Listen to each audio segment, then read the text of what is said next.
Good morning, welcome to Ag Talking Raw, where I talk raw about agriculture and other things that are on my mind. So there's a lot of things on my mind lately, like what to do, where to go, what's going to happen. What's that corn price doing? What's that soybean price doing? Well, I know that corn and soybeans they've come up. So just kind of like I had said that they will. Now, it is a seller's market, I guess you want to say. We don't know what the year is going to bring, and a lot of people out there will sell about half their crop about this time of year. I haven't. I usually sell my entire crop in April. Not corn or soybeans. I don't grow corn and soybeans anymore. I do have ambitions to do so, and you will be brought along as it goes. But the thing with corn at this point is that if the price gets up there in that $4, $4.50, $5 range, which is where I expect it to be come April, May, I expect the price of fertilizer to just go insane. The last time corn was up in that $5, $6, $7 range, and yes, it did get to $7, a little over $7 here. But you must understand, it costs us a lot in this area to get it to market. And my little tractor left. William got it. It costs a lot to get it to market, so you're looking between 60 cents and 80 cents, possibly even $1 a bushel to get it to where it's going, depending on where it's going. If it's corn and it's going to the port, which I don't think the port is. I heard that the port was taking corn, but I don't know if they are or not. I'd have to talk. See, I haven't done grain since 2014, so I don't really know.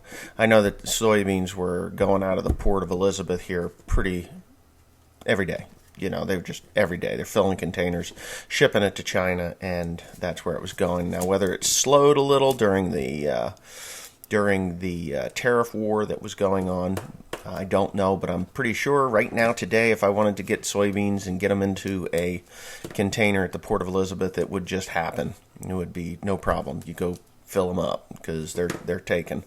They're purchasing beans. They've purchased more beans now than they did before, and they're expected to purchase even more soybeans. So the price of beans is going to come up. It is. I mean, if you've sold your beans, I hope you're happy with what you got. I hope you didn't sell too many, because I still think that come the end of January, February, there's going to be some opportunity there. But that's just me.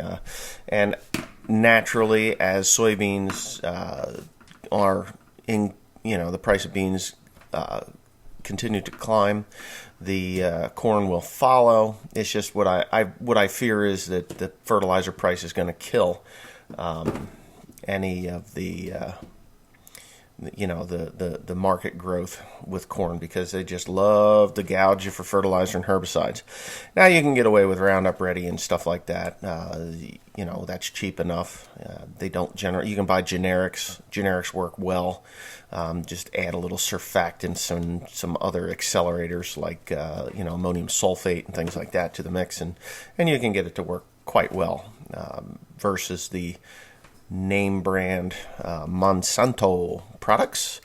And yes, I do have ambitions of growing some corn this year. I just can't get it out of my blood. My father said to me yesterday, he says corn is like cocaine. Don't do it. That's what he said. Corn is like cocaine. Just don't do it. Which, okay.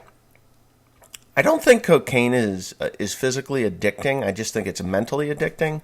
It's not like heroin or methamphetamine. It's, people like the high. That's why they continue to do it, and they think they need it. Whereas a physical addiction is you absolutely have to do it or you're going to die, like methamphetamine. And corn, I don't know. I miss it. I miss the smell of it. I miss the urgency of getting it in the ground. I miss the tillage of the soil. I miss I just miss it.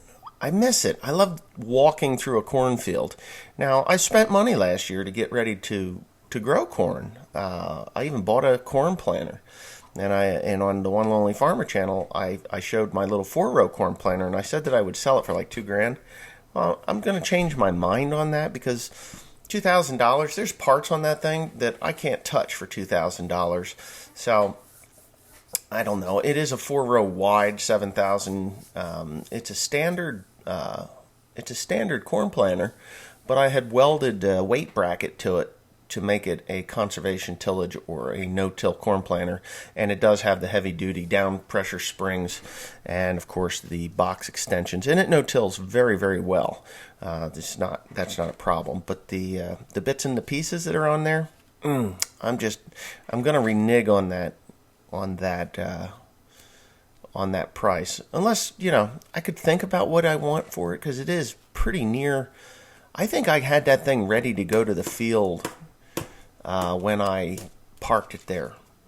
I'm pretty sure I was ready to go to the field when I put it in there. I don't remember whether it was or not. And those things really need to be field ready, no matter what time of the planting season, because field ready. If you're not field ready when you're planting, that could cost you insurmountable amounts of money. Because if your meters aren't flowing right, operating correctly, you're getting doubles and skips.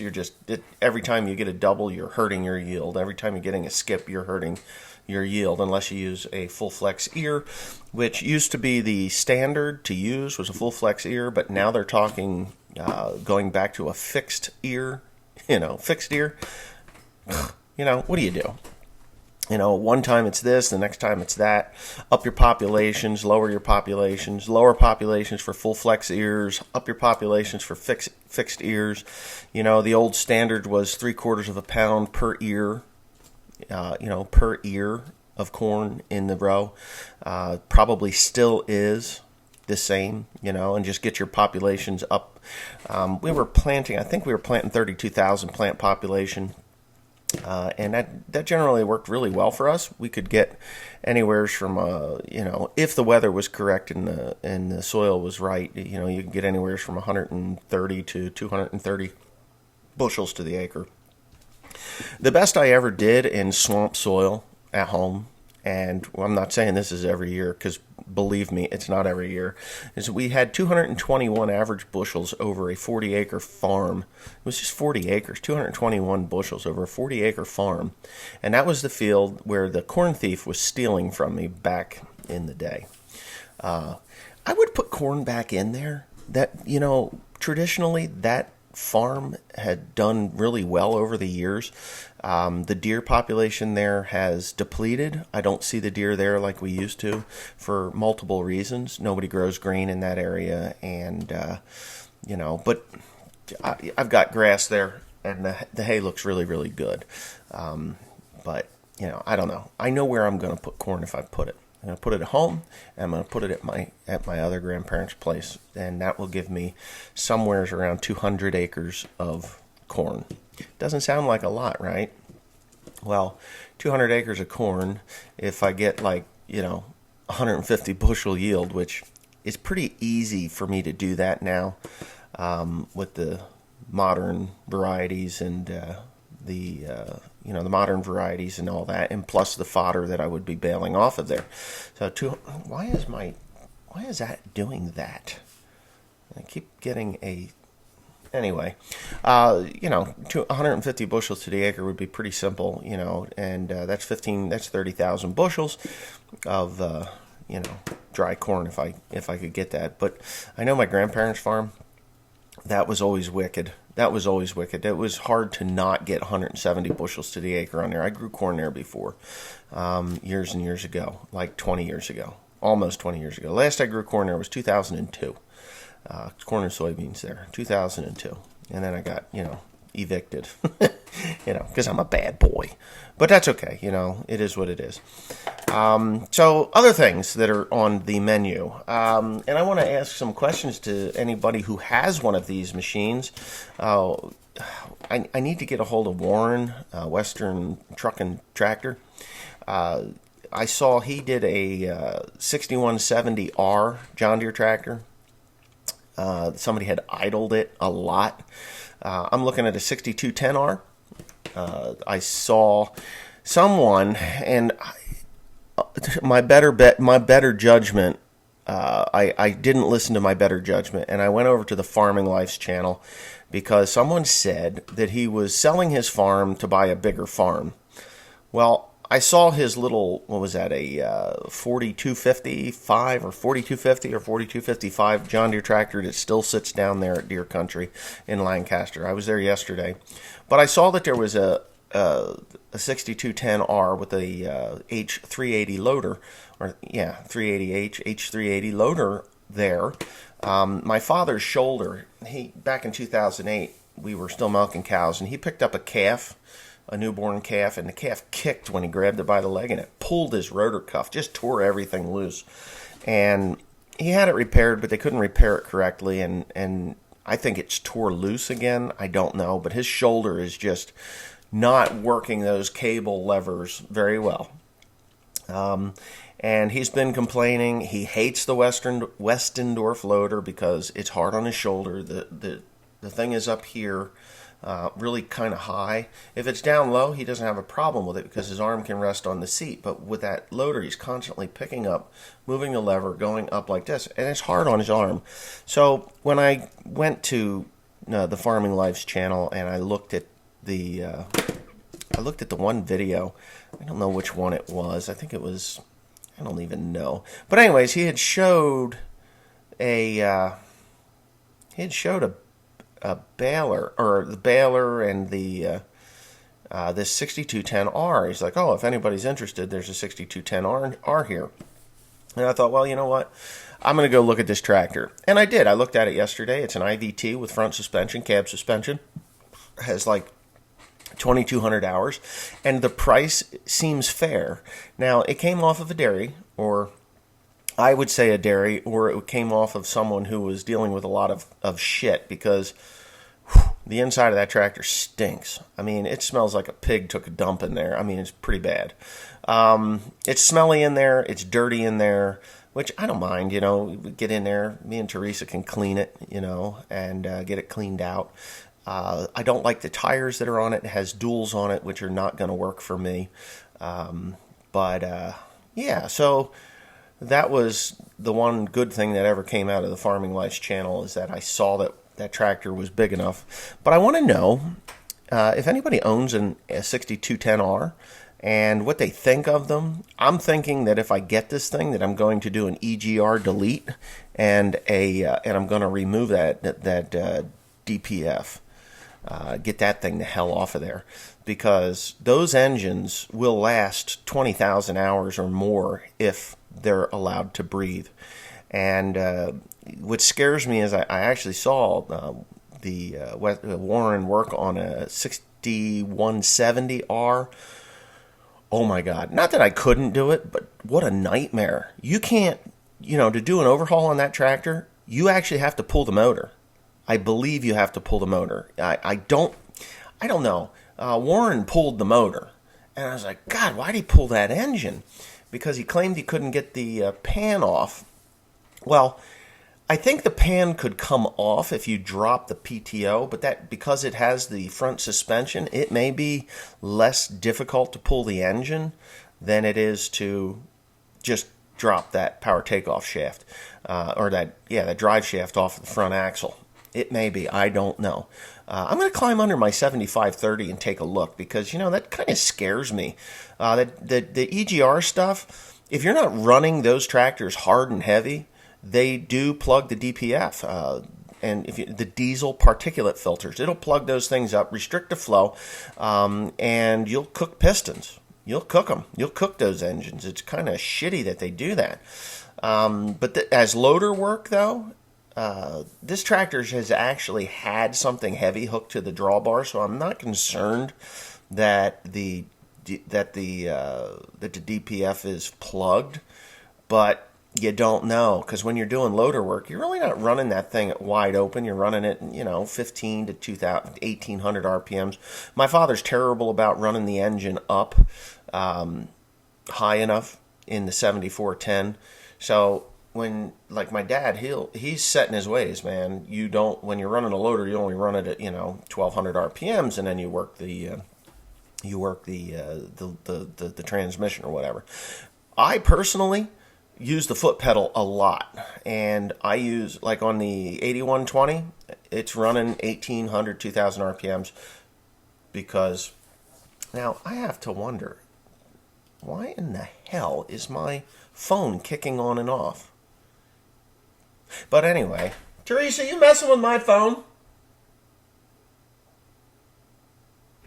Someone's messing with that damn phone. Because it keeps pop. You messing with my phone? Oh, okay. Well, it keeps popping up and down on the computer. It's connecting, disconnecting. So I thought you were looking to see who I was talking to. You know, all my girlfriends. Yeah, I get all these women. I have a woman that keeps sending me naked pictures. It's just amazing. Yeah, rather explicit pictures. Yeah, I had to block her. Teresa thinks I'm disgusting for looking, but you know what? Some girl wants to send me naked pictures of herself. I'm a guy. I'm going to look. Come on. You know? I mean, dick pics don't get women excited, so if you're doing that, stop it now. But women? I don't know. A woman shows naked pictures of herself, and she wasn't a bad-looking girl either. But whatever, is what it is. I'm going to get myself into trouble. But anyway, so I was looking at the 6210R, and I really would like to purchase that, but some things need to be done to it before I buy it. And I'm serious contender in that thing. I just have to call my guy up again today and see what their plans are, whether they're going to do what I ask or whether we're going to talk price. Because that thing, I'm telling you, honest to God, somebody put a hog inside that cab and they plastered the inside pretty good. It smells in there. And you know what they did to cure the problem is they got those little Christmas trees that have leather scent. So now it smells like shit and leather. It's really... So, and I think that's why the price dictates that, but I can clean it. We'll get her cleaned up. Don't use Febreze either, guys. If you're using Febreze in your tractor cabs, what you're doing is you're blocking the receptors in your nose. The stink is still there, and the bacteria is still there. It's just your nose can't pick it up because it blocks the receptors, and it takes a little while for your body to, get that stuff out of there so that you can start to smell the real things in life. I'd rather smell a fart than mask a fart. But anyway, Lysol. If you've got problems and you got bacteria and things like that, Lysol. Lysol kills 99.8% of germs and bacteria. So use Lysol, not Febreze, in your tractor cabs. It will kill it, but clean it, and it will need to be cleaned.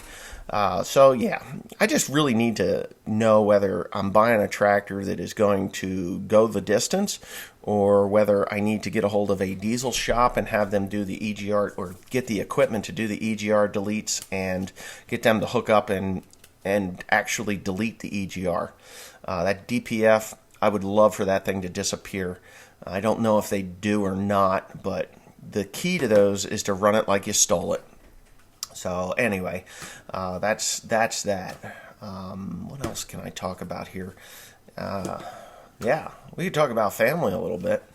A lot of people think that I'm too old to have a child. That I was just too old, and me and Teresa, I'm stupid because I had a baby with Teresa, and I enjoy being a father more now at 47 years old than I did when I was in my 20s. I had Timothy and bald.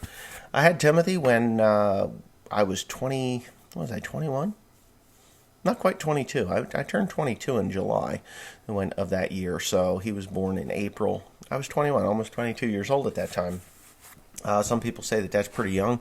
I think that's kind of average, for starting a family. I mean, I was married for nearly 2 years.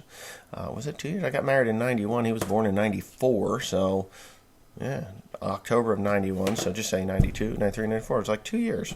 A little over 2 years, 2.5 years before we had Tim, which wasn't terrible. But I was scared to death of being a dad at that age. I didn't have a pot to piss in or a window to throw it out of. It was really kind of it was kind of scary, But when Teresa got pregnant for William, I wasn't scared. so much as I was worried about her because of things I won't talk about, but her life, her safety, her health, and the health of the baby. And we went to a lot of specialists and a lot of doctors, and they told us things that I didn't believe half of. But in the end, I think we did the right thing by going to all of those places, because I full-heartedly believe that both Teresa and William would not be here if it wasn't for those doctors. And the doctor that actually alerted us to the problem that was going on, I didn't like her. I thought she was just an arrogant bitch. But to be honest with you, no matter how arrogant or how bitchy she was towards me, I thought she was just a raging lesbian that hated men. But turns out she's married with kids, and she still may be a raging lesbian. I don't know, but she turned out to be probably the best doctor that you could ask for. Dr. Guglia. I liked several. We had like a firm of 5 different doctors, and Dr. Guglia seemed to be the one that I always got when I went, and there was a couple of other women that seemed like they were, I don't know, they just seemed like they had better bedside manner. Very intelligent, very capable women, obviously, to deliver this baby. But we actually got Dr. Guglia to deliver the baby, and, it worked out. We did good, and William's here. So everything after that, I'm not terrified. I'm worried that I'm going to die early. I am 47 years old, and I kind of would like to live to see my son get married and have a family of his own. But, I would want, by the time he's 20, I'll be, what? Yeah, I was 46 when he was born, 45 when he was born.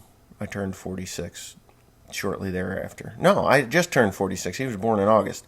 So I was 46 when he was born. I'm 47 now. So when he's 20, I'll be 66 years old, right? 66 years old when he's 20. So I'd probably be my father's age, hopefully, before he gets married. I got married when I was 19. I wouldn't recommend that to anyone. Just for the simple reason is you're not mature enough to be married. People think that they are. When you're full of piss and vinegar and young and dumb, you'll do whatever it is that you feel is right at the time. I don't think anybody should be married before the age of 25. Live a little, experience life a little bit, go see the world a little bit, even at least see the state that you live in. You can leave the county by the time you're 20, but go see a little bit of the world. Go see the things that you always wanted to see. If you've never wanted to see anything, well, you know what? That's fine too. But live a little bit. Learn how to live on your own before you go and hook up with someone to get married and live together. That's just my personal opinion on the whole thing. If I had life to do over again, I would do things very, very differently. Very, very differently. But of course, my 19-year-old self never wanted to leave the state of New Jersey. Really, honestly, I was like, I could put $100 in my pocket and go places and just be so cheap that I wouldn't even break that $100, until gas ran out. It would be like, hey, let's go. My wife was like, hey, let's go shopping. Oh, I don't want to go shopping, but I'll go with you. So you go shopping. And she's like, oh, well, can we buy this? I'm like, well, what do we need that for? And I am divorced from that woman, by the way. And there are reasons for it, but not because I didn't spend a lot of money on her. She had things that she needed, and I got what I needed, and thing was good. And it is a give and take thing. But anyways, I guess that's enough of that stuff. Had a lot of fun when I was married to her as well. We did do things, we saved our money up. I would sell something, whether it was rabbits, because I used to raise rabbits. Sell something. I wish I had. I got photographs and I got video and stuff of the things that we did. But we did a lot of fun stuff. Snowmobiling at Lake George. We did that. We went for 4 or 5 days. I think it was 5 days we went for. We were supposed to go for the weekend, but we ended up going on a Thursday. and coming home on a Tuesday. So it was like 5 days. Thursday, Friday, Saturday, Sunday, Monday, Tuesday, 5 days. So, and it was fun. We had a great time, fun memories, great stuff. It was better on the weekdays than the weekends. Weekends, they don't groom the trails. And when you're running a 20-year-old sled, it's like, oh my God. At that point, it was rough as hell. But we just had a blast. And I think I had more fun than she did because she would get cold easy and she turned into a raging lunatic when she got cold. So I would go out and ride the sled, and then she would, and it was a shoestring experience. I mean, we had like $400. We had to eat. We had to buy gas. We had to pay for the hotel. And I think there were no trail fees. But, I mean, come on. We had a good time, though. It was a blast. But we did lots of stuff. We went to air shows. We went to car shows. We went fishing in Canada. And we did things like that. But, things out of being married too young is what happened. She got a little older, and she felt that she didn't get to see the things that she wanted to see. And I think I was still in that, why do you want to go there? We were planning a trip to the Bahamas when she did make her exodus. And she went to the Bahamas, and she did things that, oh my God, I to this day would never do or understand why she did. But not my life.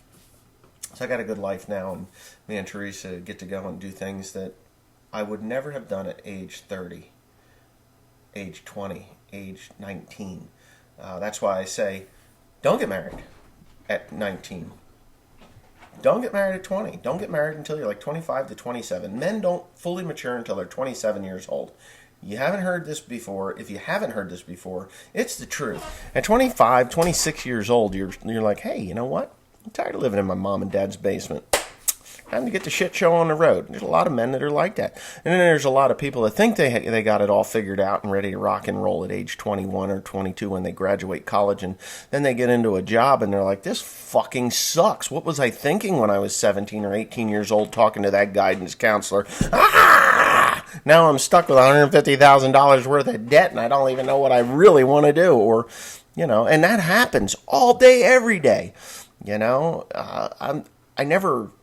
I never was a proponent for college, but I really didn't because, honestly, you don't know what the hell you want. You don't know what you want. You get out of high school and you're like, huh. But, of course, life happens, and if you don't go directly into college, life happens and you don't ever go. And, maybe that's an experience that some people think is very, very important to be productive human beings. I see college anymore as an indoctrination into the liberal left. That's my take on it. Not everyone, not everyone gets that or feels that way, but there's a lot of people that drop out of college because they cannot stand the leftist propaganda that they're exposed to by going to college. And then there's the career students that are in school until they're 30 because they don't know what they want. They change their major 5 times. And, then they go into politics and never do produce anything other than what they feel, not what they know, because they really don't know anything. Career college students don't know anything. They really don't. They know that a book that was written by some dead guy who's been dead for 60 years has this vision of what the world should be. Therefore, you must follow that path. The unfortunate thing is the vast majority of us, we just want to feed our families, make a living, travel a little bit, and be able to retire with dignity and, something to live on, and then leave a little bit to our children at the end when we're dead. But that's not the way the elite want us to live. They want us to work for taxes. They don't give a fuck whether we die piss poor or not. They want us to work for taxes. They want us to contribute to a fund that was set up for everyone, for the people, by the people. That was the Social Security. They want us to work for that so that they can pillage it and waste it, take it and say it's bankrupt, which it never would be bankrupt if they'd keep their fucking hands out of it. And then when you get down to the point where you need to go into a nursing home, see, nursing homes, if I don't want to go into a nursing home, I'll suck on a pipe before that ever happens. If somebody says, hey, we're going to the nursing home, first thing I'm going to do is turn that pipe on the person that says I'm taking you to the nursing home, and then I'm going to suck on the end of it. 2 rounds will do it. I'm not dealing with that crap. But yeah, so they put you in a nursing home, and then you have to sign over all your worldly possessions, your properties and stuff to them if you want to have care, and then they abuse you and ignore you, and then you die of dysentery in a nursing home, or something like that. Your family members get all pissed off because you didn't have more for them when you died. That's another thing, and that's really some of the new generation. I've acquired a lot of things over my life that I bought and paid for with hard-earned money that can be sold to fund my retirement, and things like that. I have properties, I have equitable assets, and if I get to the point that I can't drive my Model A Ford or play around on old 2-cylinder tractors, I can sell them off and, go, live a happy, quiet life someplace, stuff like that. Now, I had mentioned to my former youngest son, that the Model T, the Model A, the 27 Chevy, the 37 Chevy, the 41 Ford, the vast majority of my other valuable stuff that I have acquired over the years would go and be sold. So that, and he looks at me with wide eyes. He's like, but Dad, those are like family heirlooms. I'm like, no, they're not. Family heirloom would be something that my grandparents had bought, or my great-grandparents had bought. Those are family heirlooms. The shit that I'm buying, that's a savings account. Just so you know, it's a savings account. I purchase it. I do a little work to it, get them running, buy them cheap, fix them up, play around with them, make some YouTube videos with them, make some money, from them, and then they sit there and, just play with them over the years, and when you're tired of them and you get old, you just say, see ya, and off it goes. If you want to buy them to fund my retirement, then that's up to you. Oh, well, I can't believe you would sell that stuff. That's what I got. I thought it was funny, but that seems to be the way the younger generation looks. They look at the hard work of their parents and they're like, you know what, I can retire on that. And that's the truth. That's how they feel. I have no idea what my parents have. I know my parents have a home because I was born and raised there. Oh, I was raised there. I wasn't born there. I was born in a hospital, brought home to there in 1972. I know they've got a couple of Subaru cars. The rest, I have no idea. I don't care. If my mom and dad need help and I'm able to help them in their golden years, I'll be right there. Here, I'll work so that my parents can stay in their home and not be shoveled off to some nursing home and stuff like that. It just isn't the way I would ever want it to go down. But as far as their value, no idea. I really don't care. It's none of my business. It will probably be made my business at some point. Here they come. Here. Oh, wait. I think I might see the top of someone's head here. Where you at? Oh, nobody's here. He's hiding. There he is! There he is! What do you got? You're not live, are you? No, I'm not live. Look at Daddy. Look at that pretty girl. Stop. What? I see your backside. What? You don't want to sit with Daddy? What the heck is wrong with you? There you are. Right there. You're lying sack of shit. You're live. I'm not live. It's recorded. Oh, you're going to edit that, right? No, I don't edit these. Here. He wants his mommy. He wants his mommy. Take him down. Now he wants to... He wants his mommy. I'm telling you right now.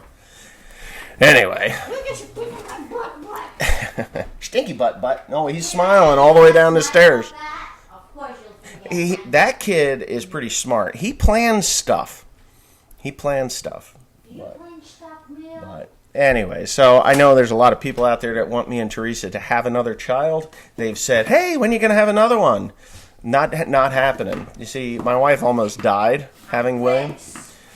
She had a condition called preeclampsia, and preeclampsia is the out of control blood pressure, and her blood pressure went to 170. What was it? 173 over 130 something. 174 over 133, some shit like that. Was insane. And they gave her magnesium to keep her from stroking and losing the baby and herself. So that did happen. Yeah, boy, am I yammering on today. I've had my cup of coffee already, so it's all good. I want to thank Debbie Hill for hooking me up with the digestive enzymes and other things that I've been taking, along with my regular secretagogue. If you don't know what that is, secretagogue it will promote the HGH, human growth hormone, and testosterone. I can honestly tell you that I ran out of my secretagogue, okay? And it was the beginning of the month. I ran out of the secretagogue, and I was like, well, I had ordered it. I had ordered more. And it's not cheap. It's not something that, you're going to get away with cheap. It's not cheap.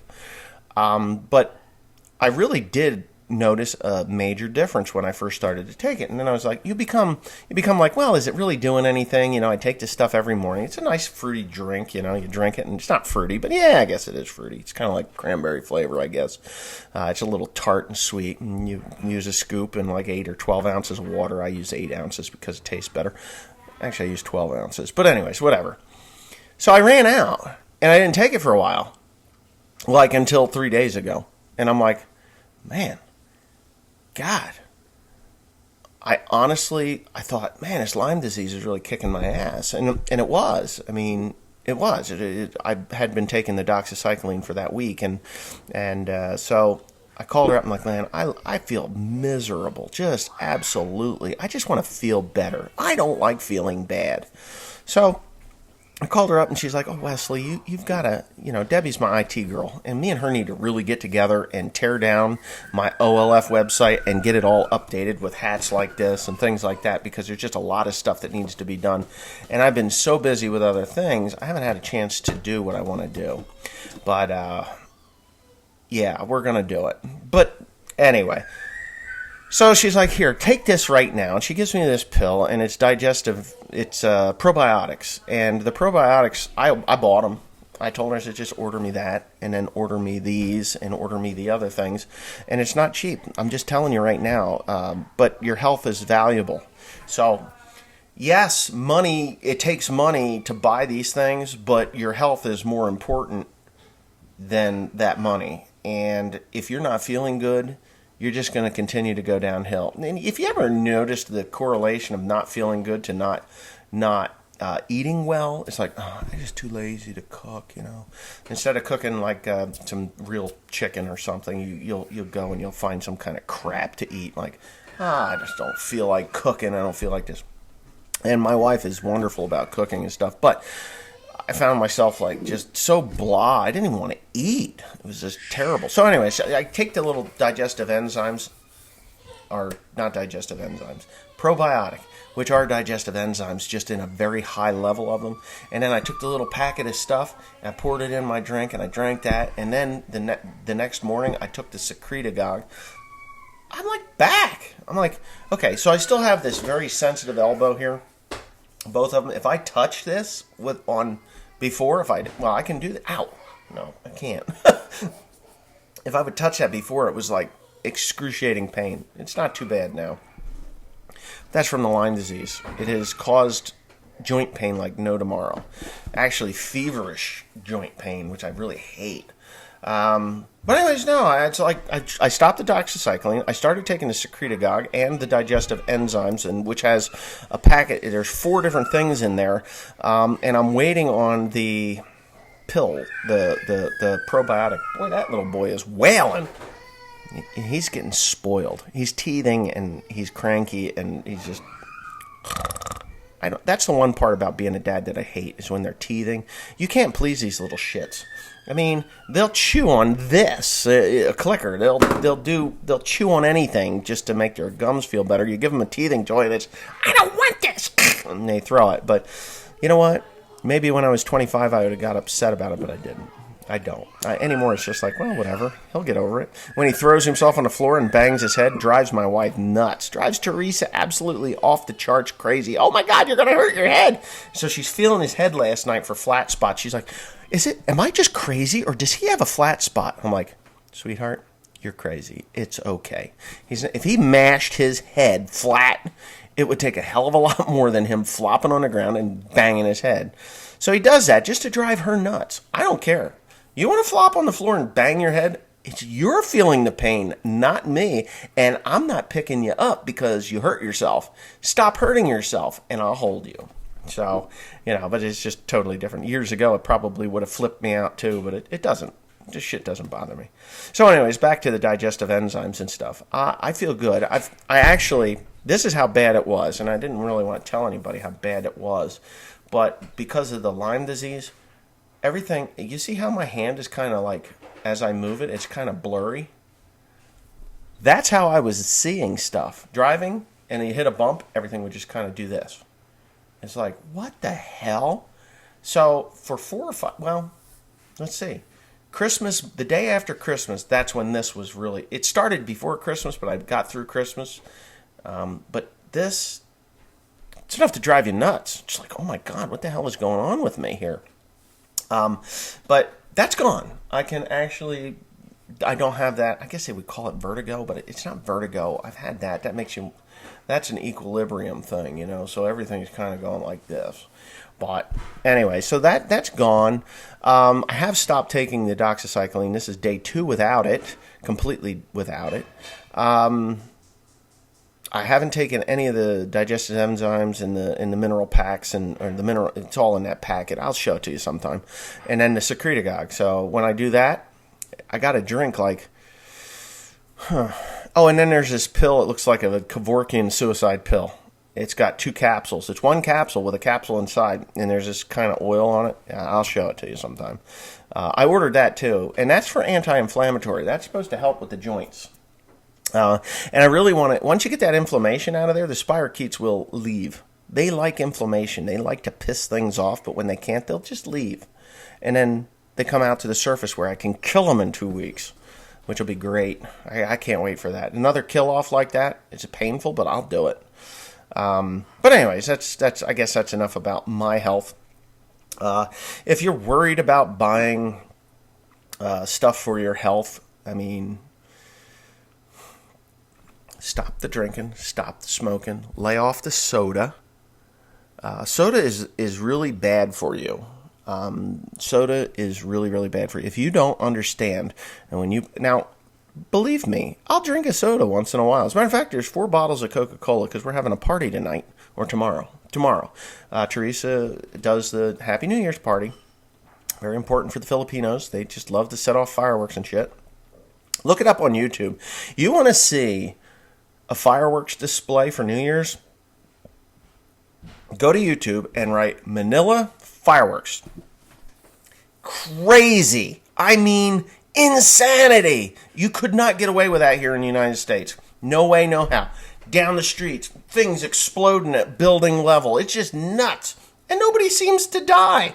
It's like, are the Filipinos smarter than Americans when it comes to fireworks? Like light fuse throw or light fuse on ground and run like hell? I think light fuse on ground, run like hell is safer than, hey, watch this, hold my beer, bang, and your left eye and your left hand is like old Stumpy McGee over here. But no, if you want a really good fireworks display, and you will be in awe about how this goes down and nobody dies and nobody blows up a building and stuff. Manila, 2018 fireworks display, 2015, 2014, 2012, 20 God knows what, whatever's up there. Check it out. It's cool. Yeah. So anyway, so she does the New Year's thing, and it's all good. And now I'll drink a little bit of soda there. So lay off the soda. Diet soda is terrible. Do you know that diet soda is the cause for Gulf War syndrome? Did you hear this? If you haven't heard this, I'm going to tell you. They had units of men. Now I think a unit is 1,000, right? I'm not 100% sure. I never went into the military, but I believe a unit is 1,000 men in a unit. And maybe a unit, I don't know. Someone here will correct me, I am sure. But they had these men that were in the desert, and they were being supplied food and stuff like that. And diet Pepsi, diet cola, diet soft drinks, diet anything. Well, when you superheat aspartame in the sunlight, it gets above like 130 degrees. That's considered superheating aspartame, I guess. It changes the molecular structure of the aspartame, and in your body, you may as well just go out and buy yourself some antifreeze, ethylene glycol, and drink that. And the funny thing about that is it sticks in your liver and your spleen and other parts of your body, and it stays there for a very, very long time. And that is what the Gulf War syndrome was from. Because they couldn't understand why you have a unit of men, say 1,000 men that are out there, and they don't understand why it picked and chose like 900 of these 1,000 men, and 100 of them are like, I don't have any adverse effects. And they did a study. What did you do different? Because they were thinking that this Gulf War syndrome was some chemical warfare from Saddam Hussein, when it wasn't. What did you do different? Well, I don't like diet soda. I didn't drink the soda. Well, the soda was cold when these men drank it because they cooled it off. But when it's sitting out on the tarmac in the sun and it's 130 degrees beaming down on you, and that tarmac is like 160 or 180, fucking hot. We'll just use fucking hot. It's sitting in that containers, and it's like, ooh, it's hot in here. Well, nobody's going to drink warm soda, so they put them in reefer trailers. Boom, cool it down and ship it off to the soldiers. The men and women that did not drink the diet soda did not get Gulf War syndrome. It didn't happen. I watched a whole documentary on this. Now, in today's media lies, that I may be wrong, but what I saw made perfect sense. I have ex-in-laws that did nothing but drink diet soda. They are a crumbling mess. Their bodies are like, I mean, Jack Skellington looked better than these people. It just fucked up their bodies. So diet soda is a no-no. Stop drinking that stuff. If you have a budget for diet soda and you're going through a liter of soda a day, which a lot of people will do. I mean, it's not hard. When we used to go to McDonald's and get, hey, supersize me, it was nearly I think it was a liter, almost 2. It was a liter and a half of soda in them big white plastic cups. You're drinking oil from the plastic because the phosphoric acid is decaying that plastic. Yeah, I'm sure you're all thinking, oh, well, one lonely farmer, he yeah, well, whatever. It is what it is. And you're drinking a liter and a half of soda. So just say a liter of soda. So you're spending $1. You're probably spending more than that. If you get the little 1 liter bottles, you can drink a couple, 3 of those a day. People do it all the time. I know people that drink soda for breakfast. Ugh. I drink water, lots and lots of water. You know why? Because that's what's natural. That's what's natural water. Filtered water out of my refrigerator. I have a filter in there. I used to filter the water coming out of the sink, but I don't anymore because that filter was like $1,000. It was expensive. I took everything out, and it looked like shit when you pulled it out of there. But, I just call those minerals. It's in my well. But, so stop drinking that soda. If you can afford to drink 2 or 3 of those bottles, 1-liter bottles of soda every day, you're talking $1.25 each. That's $3.75 a day in soda. I guarantee you that's about what people buy. I've seen them at the grocery stores. They don't buy the big 2-liter bottles because they take up too much room in the refrigerator. So what they do is they'll buy cans, or they'll buy the 1-liter bottles, and they'll put them in the refrigerator because they stack nice on the shelf, and then they can pull those out. And I know people that have another refrigerator just for drinks, soft drinks. And if you read the ingredients in that stuff, Christ, I bet you'd do better drinking Roundup. I honestly believe that. I think if you mixed up a Roundup cocktail, you'd do better than drinking that soda. Just go look at the ingredients. If you can pronounce half of the chemicals that are in that, God bless you. And if you can't, why would you put that in your body? Honestly, why would you put that in your body? So, anyways, if you can afford that, you can afford the secretagogue. You can afford the little packets of mineral packs and stuff like that. The difference is you're not going to get the enjoyment out of taking something that's healthy like you would out of a Coca-Cola. You know, I mean, Coca-Cola, everybody loves Coke.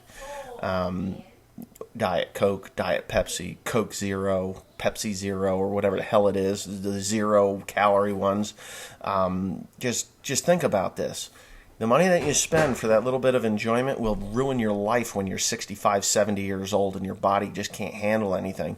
According to the Bible, and I'm not really a religious person, the human body should be designed to last at least 120 years.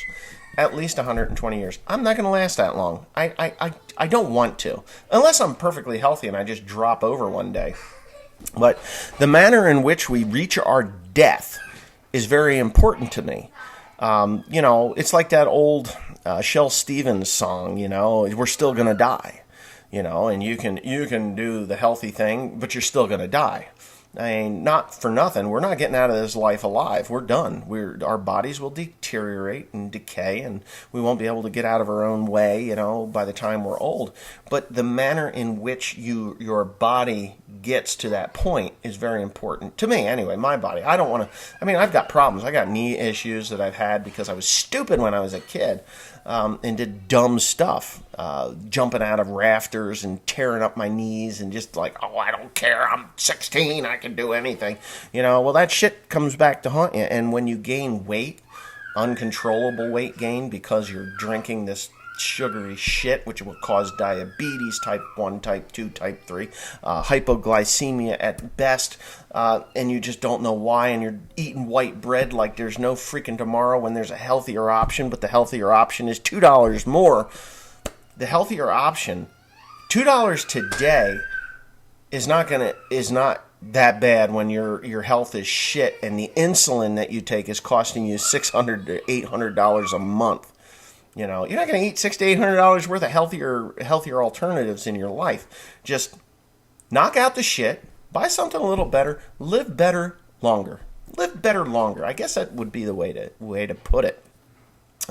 We all like to eat, and I'm guilty of the fast food chain. I stopped in at McDonald's, at Burger King. I prefer Burger King over McDonald's now. When I was a kid, it was, I love McDonald's, and now as an old 47-year-old fart, I go and I buy the crispy chicken sandwich because it's probably the healthiest thing on the menu. The least healthiest thing in the meal when you buy it is the soda. Of course you need something to drink when you get that. And if you say I want water, they sell you Dasani water, that's just recycled sewer water with chlorine in it. And the chlorine kills the bacteria in your stomach, which starts a whole nother chain of unhealthy events in your body. The bottled water didn't come around until about 20 years ago. I mean, you could get Perrier and you could get distilled water back 25 years ago. But this bottled water, Propel, aspartame, sweetened water, don't drink that. Crap. Drink water. Go to the faucet, drink water. If you're not happy with the faucet water, buy a filter for the faucet water. Filter it through your refrigerator. Do that. These soft drinks, drink milk. Milk is a healthy option. People are like, oh, it's cow pus. It's not cow pus. Drink milk. It's got good stuff in it. I was raised on milk. from the cow out of the bulk tank before being processed. But anyways, I don't know how in the hell this turned into a healthy eating live stream, but I hope you've enjoyed it, because I've had 54.23 minutes on here, and it's time that I kick off and get on with the day. I've given some thought into this, into the podcast thing, and I guess a podcast would really just make me more money. And I'm not about making oodles and oodles of money off of my thoughts and my observations, but I don't know. Leave comments in the comment section below, and let me know what you think. Whether I should move away from Google, YouTube, and into a podcast format, or whether I should just stay here and be happy doing what I'm doing. Anyways, thanks for watching. Have a great day, and Happy New Year.